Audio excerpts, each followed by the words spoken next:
So tell me, start over from the beginning. Okay. And tell me what you got here. So first things first. Yeah. So you've created a line of candles. You've got roses, pumpkin apple butter, sandalwood. I'm taking an apple butter.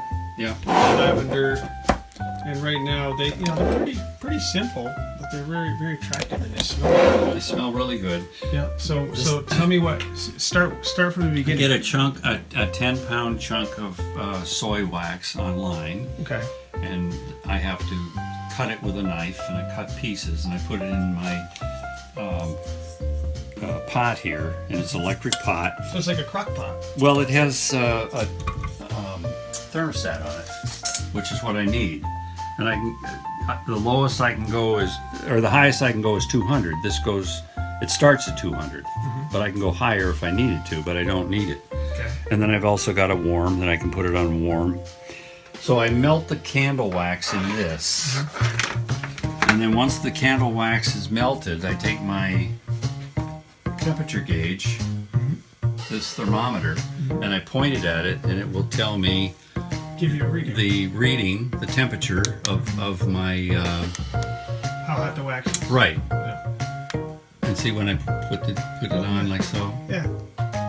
it'll give me a reading, and I can do it either in degrees, or I can do it in centigrade or whatever. So I agree. Yeah, you said it has to be an exact number to put the scent in, like 170. Right. You go 200 to melt it, and it's not bubbling or anything. But then you let that melt, and then you take a dipper like this, just a regular Pyrex cup, and I scoop it out like so, and I put it in my bigger container like so. And once I reach on this, I have to calibrate it. I reach up to 48 ounces, and once I get the hot wax in there, I take my spoon and I start stirring it up. And once I stir it up, I let it sit for about a minute and a half, and I go back to the temperature. Once it reaches 170, then I can put in my my scents, and they're in 4-ounce containers. So 4 ounces. Like essential oil, a little essential oil yes, dropper. but 4 ounces will work with 48 ounces of wax. Yeah. If I did more wax, I'd need a bigger container of. Bigger one of these with more wax. Yes, but this is fine for me. So it has to be proportionate. So Right. Before you could double it would mean 8. Yeah. 8. Okay. So then I can mix it like so. Mix that up for another minute, and you can smell it. It really smells good. And then you take your glass, your empty glass. And these you got at the dollar store. Yep, for $1. Yep. And you take a wick. These are wicks that I bought online, and they have a wick piece on the bottom, and then you just hot glue with a hot glue gun.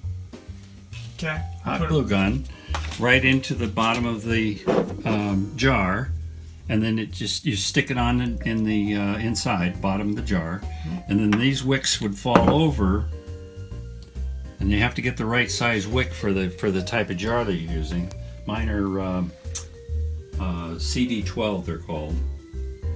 And then you take a wick holder like this, and it fits on the jar, and it holds the wick, because you're about like so, and you just pull it in like tight like this, and it holds it tight, like straight up and down. Son of a gun. And then you take your wax. So this here sits in there. It sits just and like holds this. the wick up straight. Just like that. Okay, now it's holding the wick. Yep. And now you pour that in. Now you pour this in, but you pour as close to the wick as you can, Okay. and then it spreads out, and you got to wait 3 days. 3 days. Yeah, for it to solidify. And then I waited 2 days, and it was fine. 2 days, and then you end up, and then you mark them up, and then you end up with a candle. Yeah, and then you've got a tall wick, and you just clip it off With scissors? Yeah, just regular scissors. Just snip it. And where'd you get these caps? It came with this, Ah, okay. and these I got at the dollar store. And that was it. That's it.